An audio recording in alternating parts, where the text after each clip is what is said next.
দিলাম আমি আল্লাহ পাক তার থেকে আরো বড় মুজিজা দান করেছি।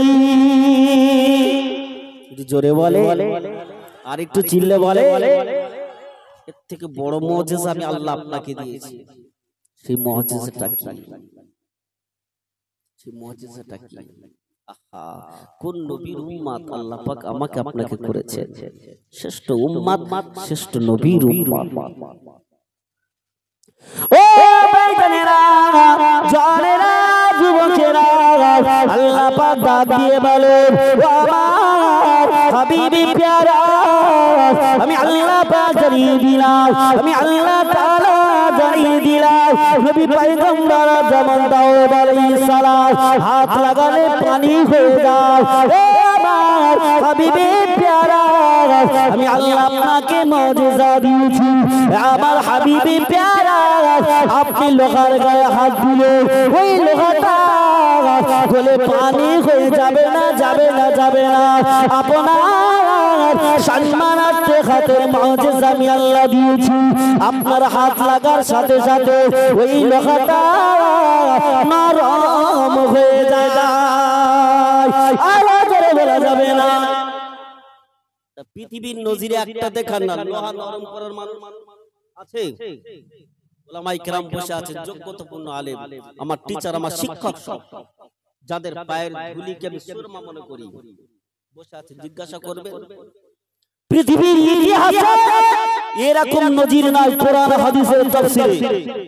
আই ক্যান চ্যালেঞ্জ, আমি চ্যালেঞ্জ করে বলছি, পড়াশোনা করে ওয়াজ করছি, শুনে নয়। আপনি পরীক্ষা করেন না, যান ওখানে যান, আগুনে লাগিয়ে দেন, গলে যাবে, পানি হয়ে যাবে। নবী দাউদ কাল্লে এই মুজিজা দিয়েছিলেন। আর আমার আপনার মুস্তাফা, আমার আপনার নবী আল্লাহ কি মুজিজা দিলেন? আল্লাহ রাসূল আমার লোহার গায়ে হাত দিলে লোহাটা নরম হয়ে যেত। জোরে বলেন সুবহানাল্লাহ। পৃথিবীর নজিরে একজন আর দেখান না যে লোহাটা নরম করেছে। আর কিয়ামত রাত পর্যন্ত একজন ব্যক্তি পৃথিবীতে এমন আসবে না যে লোহাটাকে নরম করে দেবে। এই মুজিজাটা ছোট না বড় মুজিজা? এত বড় মুজিজা আল্লাহ বলছেন হাবিব, আমি আল্লাহ এত বড় মুজিজার পৃথিবীতে দিন আর কোন দিনের জন্য আমি আল্লাহ এই মুজিজাটা দেব না। জোরে বলেন সুবহানাল্লাহ। সেই নবীর উম্মত আমি আপনি, সেই নবীর ঘরে বসেছি বাবা। এই নবীকে মুহাব্বত করতে হবে না, হবে না, নবীকে ভালোবাসতে হবে। আমরা তো জানি নবী দিবসের জলসায় আমরা সব শুনি পৃথিবীর মানুষের ছায়া আছে, হেঁটে গেলে ছায়া পড়ে। আমার রাসূলুল্লাহর ছায়া আছে বাবা, রাসূলুল্লাহর ছায়া নাই, এটা হলো নবীর মুজিজা। একবার জোরে বলেন সুবহানাল্লাহ। কোন নবীকে আপন করতে হবে, নবী ছাড়া কেউ নাই আমাদের। নবীর ভালোবাসা, নবীর মুহাব্বত, নবীকে আপন করে নেন, নবীর ঘরটাকে মুহাব্বত করতে হবে। এর নাম তো আমরা নবীর উম্মত। নবীকে কেমন মুহাব্বত করতে হবে? আমরা শুধু নবীর ভালোবাসি, আর জলসা মিলাদ হলে যখন ইয়া নবী সালামু আলাইকা বলবেন তখন আর লোক জায়গা দেওয়া যাবে না। কি বুঝো? তখন আর জায়গা দেওয়া যাবে না। ইয়া নবী সালামু আলাইকা মানে কি? এবারে বিরিয়ানি খাওয়া হবে, তাবার খাওয়া হবে, চল এবার যাই, মাদ্রাসায় চলে যায়। আচ্ছা আচ্ছা, এই জাতি এরা লাজ্জিত, বঞ্চিত, পদদলিত কেন? রাস্তাঘাটে মার খায় কেন? আমরা মুখে বলি নবীর ভালোবাসি, অন্তরে বাসি না। বলে আপনি কি অন্তরের খবর জানেন নাকি? হ্যাঁ, আমি বলছি আমি অন্তরের খবর জানি না, কিন্তু আমাদের ক্যারেক্টারে বলে দিচ্ছে আমরা নবীর মুখে ভালোবাসি, অন্তরে বাসি না। ভালোবাসা কার বলে দেখবেন? চার ইমামের এক ইমাম। ইমাম কটা? চারটে। চার ইমামের এক ইমাম, ইমাম মালিক রাহমাতুল্লাহ আলাইহির নাম আপনারা শুনেছেন না শুনেন না? ছোট ইমাম, ইমাম মালিক কি ছোট ইমাম? আমরা একটা ইমামকে অনুসরণ করি, ইমাম আযম আবু হানিফা রাহমাতুল্লাহ আলাইহি। তার মানে এটা নয় যে তিনটি ইমামকে আমরা ছোট করব, কখনো করা যাবে না। আমরা এই পথটা বেছে নিয়েছি, সেই জন্য আমরা এটাকে মেনে চলি। তার মানে কোন ইমাম ছোট নয়। তো চার ইমামের এক ইমাম ইমাম মালিক রাহমাতুল্লাহ আলাইহি আমার নবীকে মুহাব্বত করতেন, ভালোবাসতেন। আমার আপনার মতন ভালোবাসা নয়, মুখে নয়, অন্তরে বাসতেন। কতটা মুহাব্বত, কতটা ভালোবাসা। হুজুরের জীবনীতে লেখা হয়েছে চার ইমামের এক ইমাম, ইমাম মালিক রাহমাতুল্লাহ আলাইহি। এই চারের যুবকেরা চার ইমামের এক ইমাম, ইমাম মালিক রাহমাতুল্লাহি আলাইহি হুজুর আমার হুজুরের জীবনীতে লেখা হয়েছে 80 বছর জিন্দেগিতে মদিনার জমিনে ঘোরাফেরা করেছে। মদিনার জমিনে মদিনার বালু রৌদ্রের তাপ যখন লেগে যায় বালু গরম হয়ে যায়। যুবকেরা চার ইমামের ইমাম মালিক রাহমাতুল্লাহি আলাইহি হুজুর আমার মদিনার জমিনে 80 বছর ঘোরাফেরা করেছে। হুজুরের জীবনীতে লেখা হয়েছে হুজুর আমার কোনদিন মদিনার জমিনে জুতো পাই দিয়ে ঘোরে না। কত বছর? কত বছর? 80 বছর মদিনার জমিনে ঘোরাফেরা করেছেন হুজুর। 80 বছরের জিন্দেগিতে হুজুর আমার একটা সেকেন্ডের জন্য চার ইমামের এক ইমাম ইমাম মালিক রাহমাতুল্লাহি আলাইহি হুজুর আমার জুতো পাই দিয়ে ঘোরে নাই, খালি পায়ে ঘুরেছে। যারা হাজী সাহেব হজ মোবারকে গিয়েছে জানেন, মরুভূমির বালু যখন গরম হয়ে যায় খালি পায়ে হাঁটলে পায়ে ফসকা পড়ে যায়, পাটা পুড়ে যায়, পাটা ফসকা পড়ে যায়। তো হুজুর ইমাম মালিক রাহমাতুল্লাহ আলাইহি হুজুর আমার খালি পায়ে হেঁটে হুজুরের পায়ে বালু গরম বালু লেগে লেগে লেগে লেগে লেগে লেগে হুজুরের পাটা পুড়ে ফসকা পড়ে গেছে। হুজুরের সঙ্গে সাথীরা জিজ্ঞাসা করে ও চার ইমামের এক ইমাম ইমাম মালিক হুজুর বেয়াদবি নেবেন না, হুজুর বেয়াদবি নেবেন না। হুজুর মদিনার জমিনে আপনি ঘোরাফেরা করেন, হুজুর মদিনার জমিনে আপনি ঘোরাফেরা করেন। ও চার ইমামের এক ইমাম হুজুর আপনি কেন জুতো পাই দিয়ে ঘোরেন না? মদিনার বালু গরম হয়ে আপনার পায়ে ফসকা পড়ে যায়, হুজুর আপনার পা তো পড়ে যায়। ও চার ইমামের এক ইমাম ইমাম মালিক হুজুর আমার আপনি মদিনার জমিনে কেন খালি পায়ে ঘোরাফেরা করেন? হুজুর বেয়াদবি নেবেন না, এটা কি শরীয়তের কোনো মসলা আছে? এর কি কোনো দলিল আছে, সুবুত আছে, মসলা আছে, মাসাইল আছে? আপনি খালি পায়ে কেন ঘোরাফেরা করেন যেহেতু ইমাম? একটু বলবেন হুজুর, বেয়াদবি নেবেন না। ও বেঈমানেরা, চার ইমামের এক ইমাম ইমাম মালিক রাহমাতুল্লাহি আলাইহি হুজুর আমার এই কথাটা সঙ্গে সাথীদের কাছে শোনার পরে হুজুরের দুটো চোখ থেকে পানি ঝরে ঝরে পড়ে, হুজুরের দুটো চোখ থেকে অশ্রু ঝরে ঝরে পড়ে। চার ইমামের এক ইমাম ইমাম মালিক রাহমাতুল্লাহি আলাইহি হুজুরের চোখের পানি দেখে হুজুরের সঙ্গে সাথীরা বলে ও চার ইমামের এক ইমাম ইমাম মালিক হুজুর আপনি বেয়াদবি নেবেন না, হুজুর আপনাকে এমন বড় কথা বলি না, হুজুর আপনার চোখে কেন পানি, আপনি রোনাজারি করে কাঁদেন কেন? হুজুর আমরা তো আপনাকে জিজ্ঞাসা করেছি হুজুর আপনি কেন মদিনার জমিনে খালি পায়ে ঘোরাফেরা করেন? আমরা তো শুধু আপনাকে জিজ্ঞাসা করেছি আপনি মদিনার জমিনে কেন খালি পায়ে ঘোরাফেরা করেন? হুজুর আপনার চোখ থেকে অশ্রু ঝরে ঝরে পড়ছে, আপনি কাঁদছেন কেন, কি হয়েছে? আমরা কি কোনো বড় কথা বলেছি হুজুর? আপনাকে কি আঘাত করেছি? আপনাকে কষ্ট দিয়েছি হুজুর? যদি আপনি কষ্ট পান আপনাকে বলতে হবে না, আপনি ক্ষমা করে দেন, আপনি মাফ করে দেন। চংচং করছে কেন কিন্তু আওয়াজ?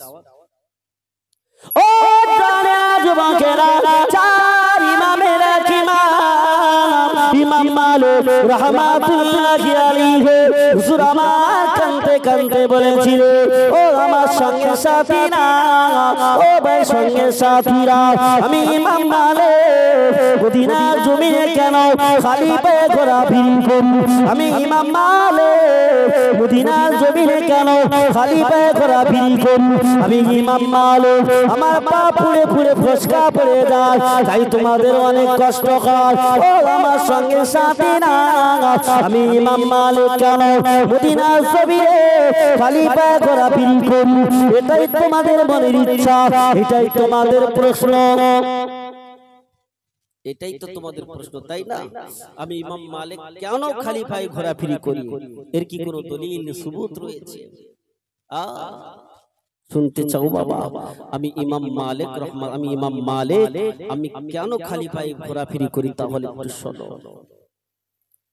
চার ইমামের ইমাম ইমাম মালিক রহমাতুল্লাহি আলাইহি হুজুর আমার কাঁদতে কাঁদতে বলেছিল, ও আমার সঙ্গে সাথী না, আমি ইমাম মালিক এই জন্য মদিনা জমিনে 1 বছর 2 বছর না 80 বছরের জিন্দেগি আমি ইমাম মালিক কেন আমি খালি পায়ে ঘোরাফেরি করি। ও আমার সঙ্গে সাথীরা, আমি ইমাম মালিক কেন খালি পায়ে মদিনার রোজায় ঘোরাফেরি করি, মদিনা জমিনে ঘোরাফেরি করি। ও আমার সঙ্গে সাথীরা, আমি ইমাম মালিক আমি আমার নবীকে, আমি আমার রাসূলকে আমি অনেক মহব্বত করি, ভালোবাসি। ও আমার সঙ্গে সাথীরা, আমি ইমাম মালিক আমি আমার জীবনের থেকে আমি আমার রাসূলুল্লাহকে বেশি ভালোবাসি। আমি ইমাম মালিক আমি আমার জীবনের থেকে আমার নবীকে মহব্বত করি, ভালোবাসি। হুজুর সেটাই নেই বুঝলাম, তো মহব্বত করেন বলে আপনি খালি পায়ে কেন করেন?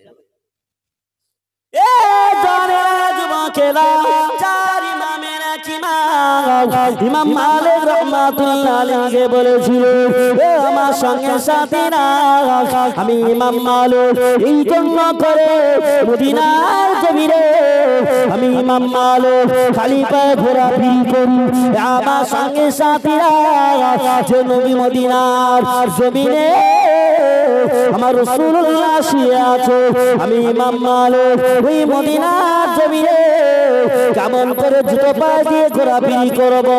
না না না না না, আমি ইমাম মালিক আমার নবীর মহব্বতের খাতিরে মদিনার জমিনে আমি ইমাম মালিক জুতো পায়ে দিয়ে ঘুরি না।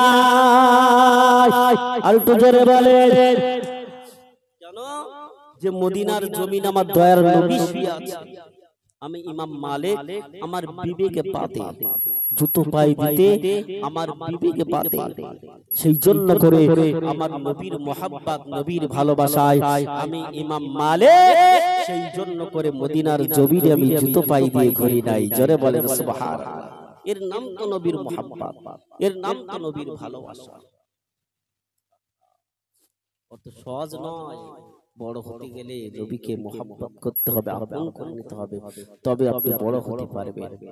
মুজাদ্দিদুজ জামান আমির শরিয়াত আলা হযরত দাদা হুজুর রাহমাতুল্লাহ আলাইহি এত বড় ওলি হয়েছেন শুধু আমার নবীকে মহব্বত করে।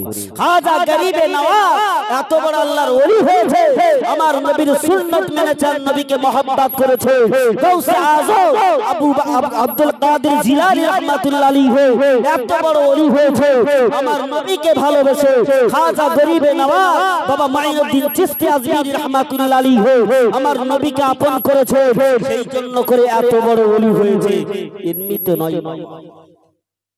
এমনিতে নয়, নবীকে আপন করেছে, নবীকে ভালোবাসেছে, নবীকে প্যার করে আপন করে নিয়েছেন। আল্লাহ সম্মান বাড়িয়ে দিয়ে তাদের ওলির খাতায় নাম দিয়েছেন। জোরে বলেন সুবহানাল্লাহ। এ দানেরা যুবকেরা, আমার কলিজা তোমরা সোনা মানিকেরা, চার ইমামের এক ইমাম ইমাম মালিক রাহমাতুল্লাহ আলাইহি হুজুর আমার বলেছিল, আমার সঙ্গে সাথীরা, শুধু তাই না আমি ইমাম মালিক 80 বছরের জিন্দেগি আমি মদিনার জমিনে জুতো পায়ে দিয়ে ঘুরি না। শুধু তাই না আমি ইমাম মালিক 80 বছরের জিন্দেগিতে মদিনার জমিনে জুতো ফেলি না। থুতুও পর্যন্ত মদিনার জমিনে ইমাম মালিক রাহমাতুল্লাহ আলাইহি তিনিও ফেলেন না, কারণ এই মদিনার জমিন আমার রাসূলুল্লাহ শুয়ে আছেন, আমার দয়ার হাবিব শুয়ে আছেন। এ জানেনা যুবকেরা, শুধু তাই না, ইমাম মালিক রাহমাতুল্লাহি আলাইহি সূরা আমার আলো বর্ণনা করে, এ আমার সঙ্গে সাথীরা, আমি ইমাম মালিক জানিয়ে দিলাম 80 বছরের জিন্দেগিতে আমি ইমাম মালিক মদিনার জমিনে পেশাব পায়খানা করি না। আরো জোরে বলে, নবীর মোহাব্বত করে ভালোবেসে একবারও জমিনে থুতু ফেলে। আর আমরা মসজিদে নামাজ পড়তে গেলে থুতু ফেলি না, কথা বলা। তবুও তো ভারতবর্ষের মানুষ, ভারতের মানুষ যারা হজ করতে যায়, এদের আদব আছে, আদব করে সেখানে গিয়ে। কিন্তু তামাম ওয়ার্ল্ডে সবথেকে কেসটা সেটা হলো বাংলাদেশ। এই বিয়াদবদের কোনো আদব নাই, সেখানে গিয়ে এত বিয়াদবি করে নবীর রওজায় গিয়ে, আপনার দেখলে দিমাগ খারাপ হয়ে যাবে। যে রওজায় আমার নবী পাক শুয়ে আছে, আজও নবী আমার উম্মতের জন্য কাঁদছে, সেই নবীকে কেমন করে বলে বাবা? হায় হায় আফসোস, নবী আমার আপনার নবী রাহমাতাল লিল আলামিন, যে নবী আমার আপনার জন্য সাহারা হয়ে যাবে। একটাও নবীর গুনাহগার উম্মতি যদি জাহান্নামে থাকে, আল্লাহর রাসূল আমার আল্লাহর দুয়ারে জান্নাতে যাবে না। জোরে বলেন সুবহানাল্লাহ। এই নবীকে মোহাব্বত করব কারা? হাত তোলে তো দেখি। নবীর ভালোবাসবো কারা? তাকবীর দেন, নারে তাকবীর। না, নবীর ভালোবাসায় তাকবীর হয় না, আরো জোরে বলেন নারে তাকবীর, নারে তাকবীর। সিলসিলা ফুরফুরা শরীফ, নারে তাকবীর, মহান সালাত, নারে তাকবীর। আল্লাহ আমাদের সকলকে কবুল করেন, সকলেই বলেন আল্লাহুম্মা। নবীর মোহাব্বত কারে বলে? নবীর ভালোবাসা কারে বলে? আল্লাহর নবী রাহমাতাল লিল আলামিন, দয়ার নবী আমার মক্কা ছেড়ে আল্লাহর রাসূল আমার মদিনায় হিজরত করলেন। নবী মক্কা ছেড়ে মদিনায় হিজরত করলেন। একজন মহিলা রাতের গভীরে উঠলেন, রাতের গভীরে উঠে প্রত্যেকের বাড়ি বাড়ি যাচ্ছে মহিলাদের কাছে, হে মক্কার মহিলারা, রাহমাতাল লিল আলামিন দয়ার নবী আমার এখানে নাই, আল্লাহর হাবিব আমার মক্কা ছেড়ে মদিনায় হিজরত করেছেন, তোমরা কি কেউ আছো আমার সাথে নবীর মোহাব্বতে মদিনায় যাবে? কিতাবে লেখা হয়েছে আরো 9 জন মহিলা এই মহিলার সঙ্গের সাথী হয়ে গেলেন। জোরে বলেন সুবহানাল্লাহ। 9 জন মহিলা সঙ্গের সাথী হয়ে গেলেন, কারণ নবী আমার মক্কায় নাই, মক্কায় আমরাও থাকতে চাই না, মক্কা থেকে আমরাও বিদায় নেব। ভাইরা আমার বন্ধুরা, এ জানেনা যুবকেরা, ওই 9 জন মহিলা রাতের গভীরে পুটলিগুলো নিয়ে মাথায় করে নিয়ে 9 জন মহিলা কোলে ছোট ছোট বাচ্চা, প্রত্যেকের কোলে একটা করে বাচ্চা রয়েছে। এ জানেনা ওই 9 জন মহিলা মক্কা ছেড়ে আল্লাহ নবীর মোহাব্বতে, কারণ নবী আমার মক্কা ছেড়ে মদিনায় হিজরত করেছে, যেখানে নবী না সেখানে আমরাও থাকতে চাই না। এই জানেনা যুবকেরা, এই 9 জন মহিলা মক্কা মদিনা বর্ডারের কাছে পৌঁছে গেল। গভীর রজনীতে কচি বাচ্চাদের কোলে করে নিয়ে মাথায় একটা করে পুটলি নিয়ে আল্লাহর হাবিবের মোহাব্বতে নূর নবীর ভালোবাসায় রওনা দিচ্ছেন। কোথায়? মদিনায়। এখন মক্কার মদিনার বর্ডারের কাছে পৌঁছে গেছে। মক্কার কুফারে কুরাইশরা চতুর্দিক থেকে ওই মহিলাদেরকে ঘেরাও করে ফেলেছে। জিজ্ঞাসা করছে, রে মক্কার মহিলারা, রাতের গভীরে তোমরা পুটলি নিয়ে কচি বাচ্চাদেরকে নিয়ে মক্কা থেকে কোথায় রওনা দিয়েছো? মহিলাদের চোখে পানি, কাঁদতে কাঁদতে বলে, আমরা মক্কা ছেড়ে মদিনায় আমরা চলে যাচ্ছি। কেন? এই মক্কায় আমার রাসূলুল্লাহ নাই, আমার হাবিব যেখানে নাই, আমরা 9 জন মহিলা সেখানেও থাকতে চাই না। জোরে বলে সুবহানাল্লাহ। মক্কার কুফারে কুরাইশরা বলছে, না, মক্কা থেকে তোমাদের মদিনায় যেতে দেওয়া হবে না, মক্কা ছেড়ে তোমাদের মদিনায় যেতে দেওয়া হবে না, তোমরা মক্কায় ফিরে যাও, তোমাদের মদিনায় যেতে দেব না। 9 জন মহিলা বলছে, না, আমরা মক্কায় ফিরে যাব না। ভালোবাসা কার বলেন নবী? দেখেন মক্কার কুফারে কুরাইশরা ডাক দিয়ে বলে, এ মক্কার মহিলারা, এ মক্কার মহিলারা, তোমরা মক্কায় ফিরে যাও, মদিনায় তোমাদের যেতে দেওয়া হবে না। মক্কার মহিলারা বলে না না না না না, আমরা মক্কায় ফিরে যেতে চাই না।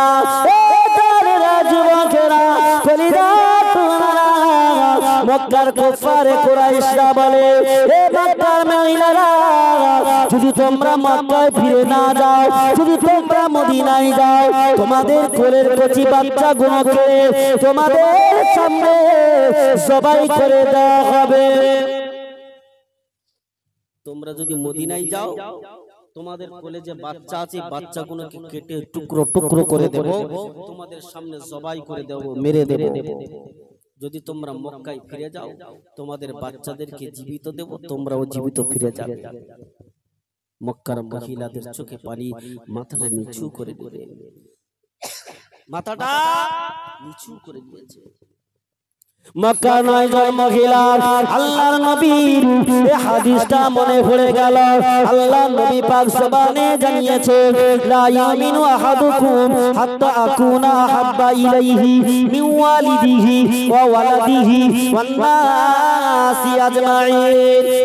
যুবকেরা আল্লাহর নবীর হাদিসের কথা মনে পড়ে গেল, কারণ আল্লাহর নবী পাক জবানে বলেছে, কতক্ষণ পর্যন্ত তোমরা পূর্ণাঙ্গ ঈমানদার হতে পারবে না, কতক্ষণ পর্যন্ত তোমরা পূর্ণাঙ্গ মুমিন হতে পারবে না, হাত্তা ইয়াতাকে, যতক্ষণ পর্যন্ত ওয়ালিদিহি ওয়া ওয়ালাদিহি ওয়ান নাসি আজমাইন, যতক্ষণ পর্যন্ত তোমরা তোমাদের মা বাবা, বিবি বাচ্চা, আত্মীয় স্বজনের থেকে আমি রাসূলুল্লাহ আমাকে বেশি না মুহাব্বত করবে, আমি রাসূলুল্লাহ আমাকে বেশি না ভালোবাসতে পারবে, ততক্ষণ তোমরা পূর্ণাঙ্গ মুমিন হতে পারবে না। বুখারী শরীফের প্রথম খণ্ডে কিতাবুল ঈমান 31 31 নম্বর পৃষ্ঠায় ডান দিকে নিচে থেকে 3-4 লাইন উপরে হাদিসটা লেখা। এই হাদিসটার কথা মনে পড়ে গেল, স্মরণ এসে গেল। মক্কার মহিলারা চিন্তিত, কচি বাচ্চাদেরকে জবাই করে দেবে। আমাদের যদি কেউ এমন প্রশ্ন করে, আমরা বলবো বাবা তুই সরে যা, আগে নিজের বাচ্চাটা বাঁচাই, ঠিক কিনা বলে? নিজে বাঁচলে কার নাম? বাপের নাম, তাই না? নিজে বাঁচলে বাপের নাম। এ কথা মানা যাবে না, এ কথা মানা যাবে না বাবা। মক্কার মহিলারা চিন্তিত অবস্থায় কাঁদতে কাঁদতে মাথাটা উঠালে। যুবকেরা, কচি বাচ্চারা, ও আমার সোনার মানিকেরা, ওই 9 জন মহিলা এক বাক্যে তারা বলেছিল, আমরা আমাদের বাচ্চাদের অপেক্ষা, আমরা আমাদের বাচ্চাদের অপেক্ষা আল্লাহ নবীকে বেশি মুহাব্বত করি, বেশি ভালোবাসি। না না না না না, আমরাই বাচ্চাদের অপেক্ষা নবীকে বেশি প্যার করি। অর্থাৎ মক্কায় আমরা থাকতে চাই না, মদিনায় হিজরত করতে চাই। মক্কায় আমরা থাকতে চাই না, আমরা মদিনায় হিজরত করব।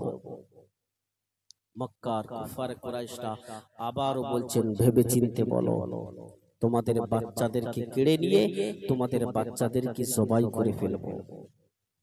একটা মা জানে বাচ্চা প্রসব করতে গেলে কত কষ্ট হয়। একটা মায়ের গর্ভে যখন সন্তান, যখন প্রসব যন্ত্রণা শুরু হয়, ওই মাটা তখন কাঁদে আর বলে, আল্লাহ উহুদের পাহাড়টা ভেঙে বুকে ফেললে এত কষ্ট হয় না যতটা কষ্ট একটা মা বাচ্চা প্রসব করতে গিয়ে কষ্ট পায়। যুবকেরা, কলিজা তোমরা সোনা মানিকেরা, আমার মুরব্বিয়ানেরা, ওই 9 জন মহিলার কোল থেকে বাচ্চাদেরকে কেড়ে নিয়ে মরুভূমির বালুর উপরে ওই গভীর রজনীতে বাচ্চাদেরকে শুইয়ে দিয়ে মায়েদের সামনে বাচ্চাদের গলায় ছুরি ধরলে, এ মক্কার মহিলারা, এবারে তোমাদের বাচ্চাদের গলায় ছুরি, এবারে তোমরা বলো, তোমরা নবী মুহাম্মাদের মহব্বতে মদিনায় যাবে না তোমাদের বাচ্চাদের জান বাঁচানোর জন্য তোমরা মক্কায় ফিরে যাবে? বলো কি কঠিন পরীক্ষা। কিসের জন্য? এরা আমার নবীকে মোহাব্বত করেছে, আমার নবীকে ভালোবেসেছে, আমার নবীকে প্যার করেছে। মায়ের সামনে যদি বাচ্চার গলায় তলোয়ার ছুরি রাখে, আর যদি প্রশ্ন এমন করে, সে মাই থাকে ওখানে দাঁড়িয়ে, আল্লাহর আরশ আজিম পর্যন্ত থরথর করে কেঁপে উঠেছে। ও জানেরা জমাকেরা ও কলিজা তোমরা আমার বোন করে কঙ্কলে লাগা বন্ধুরা পর্দা নাসিনা মা বোনেরা কলিজা তোমরা সোনার মানিকেরা মেয়েদের মহিলা এক বাক্য আবার বললে এ মক্কার কুফার কুরাইশরা এই বাচ্চাদের অপেক্ষায় আমরা আমার নবী রাহমাতুল আলামিনকে মুহাব্বত করি, ভালোবাসি। যতই তোমরা বাধা দাও, না না না না না আমরা মদিনায় যেতে চাই। জোরে বলবেন না। কত তোমরা বাধা দেবে দাও, এই বাচ্চাদের অপেক্ষায় আমরা নবীর মোহাব্বত করি, আমরা মক্কা ছেড়ে মদিনায় হিজরত করতে যাই।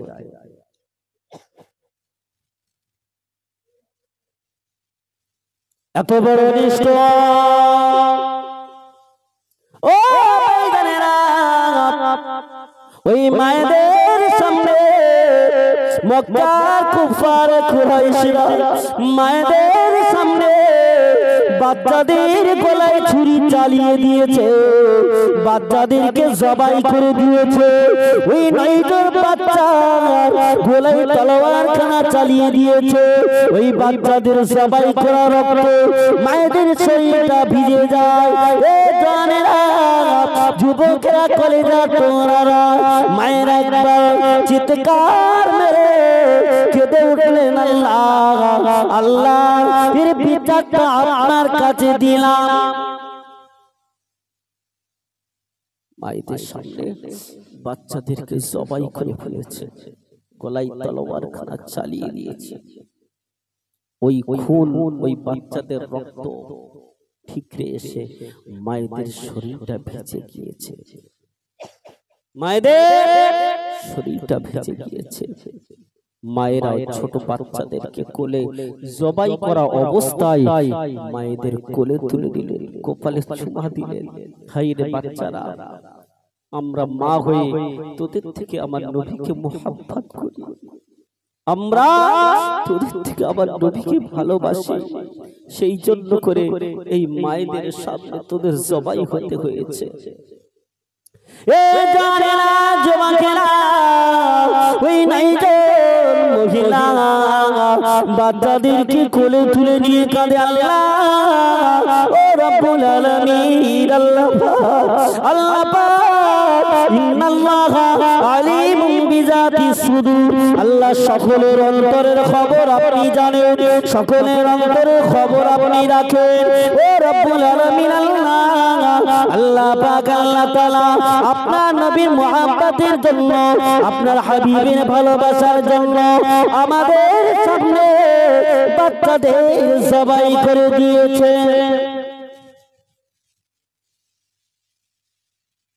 আমাদের সামনে বাচ্চাদেরকে জবাই করে দিয়েছে। আল্লাহ, পৃথিবীর কোন মানুষের কাছে বিচার দিলাম না, এই বিচারটা আপনার কাছে দিলাম, এই বিচারের ফয়সালাটা আপনি করে দেবেন। জোরে বলেন সুবহানাল্লাহ। মায়েরা কিতাবে লেখা হয়েছে, মরুভূমির বালু হাত দিয়ে আগলে আগলে কেড়ে কেড়ে নিয়ে গর্ত করে ছোট ছোট বাচ্চাদেরকে সেখানে দাফন করলেন। খুন মাখা অবস্থায় মক্কা ছেড়ে 9 জন মহিলা পুটলি নিয়ে কাঁদতে কাঁদতে চলে যাচ্ছেন মদিনায় আমার নবী পাকের কাছে। আমার নবী পাকের কাছে যাচ্ছেন। সকাল হয়ে গেল, রৌদ্র উঠে গেল। আল্লাহর নবী আমার সাহাবায়ে কেরামদেরকে নিয়ে কি যেন আলোচনা করছিলেন, মাশওয়ারা করছিলেন। আল্লাহর নবীর দূর থেকে লক্ষ্য পড়ে গেল যে 9 জন মহিলা হেঁটে হেঁটে আসছে। 9 জন মহিলা হেঁটে হেঁটে আসছে, আল্লাহর রাসূল লক্ষ্য পড়ে গেল।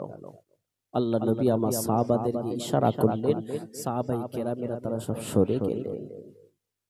ওই 9 জন মহিলা আস্তে আস্তে করে আল্লাহ নবীর কাছে হাজির হয়ে যায়। আসসালামু আলাইকা ইয়া রাসূলুল্লাহ, আসসালামু আলাইকা ইয়া হাবিবাল্লাহ। যুবকেরা নবী আমার সালামের জবাব না দিলে আল্লাহ নবী আমার ওই 9 জন মহিলার দিকে তাকালেন। আল্লাহ নবী আমার 9 জন মহিলার দিকে তাকিয়ে নবী আমার অবাক হয়ে গেলেন। আল্লাহ রাসূল আবার 9 জন মহিলার দিকে তাকিয়ে অবাক হয়ে গেলেন, কারণ 9 জন মহিলা এসেছে, 9 জন মহিলার গায়েতে রক্ত আর রক্ত, খুন আর খুন। আল্লাহ নবী আমার জিজ্ঞাসা করছেন, মা মহিলারা কি ব্যাপার মা, তোমাদের পরিচয়টা কি? তোমাদের পরিচয়টা কি মা? কোত্থেকে এসেছো?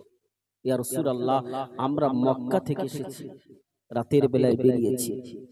মা, ও মা মক্কার মহিলারা, তোমাদের গায়ে কেন খুন, তোমাদের গায়ে কেন রক্ত, কি ব্যাপার? ওই 9 জন মহিলা ডাক দিয়ে বলে, ইয়া রাসূলুল্লাহ, ইয়া হাবিবাল্লাহ, হুজুর আপনি যখন মক্কা ছেড়ে মদিনায় হিজরত করলেন, ইয়া রাসূলুল্লাহ, ইয়া হাবিবাল্লাহ, হুজুর আমরা মক্কায় থাকতে পারি না, আপনার মহব্বতে আমরা ছোট বাচ্চাদেরকে নিয়ে রাতের গভীরে মক্কা ছেড়ে মদিনার উদ্দেশ্যে রওনা দিলাম। ইয়া রাসূলুল্লাহ, ইয়া হাবিবাল্লাহ, মক্কা মদিনা বর্ডারে কাছে যখন পৌঁছালাম, কুফারে কুরাইশরা চতুর্দিক থেকে আমাদের ঘেরা করেছে। ইয়া রাসূলুল্লাহ, কোলের বাচ্চা কেড়ে নিয়েছে, আমাদেরকে বলেছিল যদি মক্কায় ফিরে যাও বাচ্চাদের ফিরিয়ে দেব, মদিনায় মহব্বতে নবীর ভালোবাসায় যদি যাও তোমাদের বাচ্চাদের জবাই করে দেব। ইয়া রাসূলুল্লাহ, আপনার ওই হাদিসটার কথা আমাদের মনে পড়ে গেল। আমরা আমাদের বাচ্চাদের অপেক্ষায়, নিজের জীবনের অপেক্ষায় আমরা আপনাকে মহব্বত করি, ভালোবাসি। আল্লাহ রাসূল বলছেন, মা মক্কার মহিলারা, তোমাদের কারো তো কোলে বাচ্চা নাই, রক্ত তো বাচ্চা কি হয়েছে? সংক্ষেপ করবো বাবা, কলিজা তোমরা সোনা মালিকেরা। ওই মক্কার মহিলারা বলে, ইয়া রাসূলুল্লাহ, ইয়া হাবিবাল্লাহ, আমাদের কোলে বাচ্চাদের কেড়ে কেড়ে নিয়ে আমাদের সামনে জবাই করে দিয়েছে। যুবকেরা, আল্লাহ নবী আমার কথা শোনা পরে আল্লাহ নবী আমার জজ্জার করে কেঁদে ফেললে। আল্লাহ নবী আমার বলে, ও মা মক্কার মহিলারা, কি তোমরা করলে মা? তোমরা তো ফিরে যেতে পারতে। ইয়া রাসূলুল্লাহ, আমরা তো ফিরে যাওয়ার জন্য আসি নাই। আল্লাহ রাসূল আমার ঝরঝর করে কাঁদছে। আল্লাহ রাসূল বলছেন, মা মহিলারা, তোমরা কি চাও আমি নবী পাক আমার কাছে বলো। ইয়া রাসূলুল্লাহ, আপনার কাছে চাওয়া হলো এটাই, ইয়া রাসূলুল্লাহ, ইয়া হাবিবাল্লাহ, হুজুর আমরা তোমাদের বাচ্চা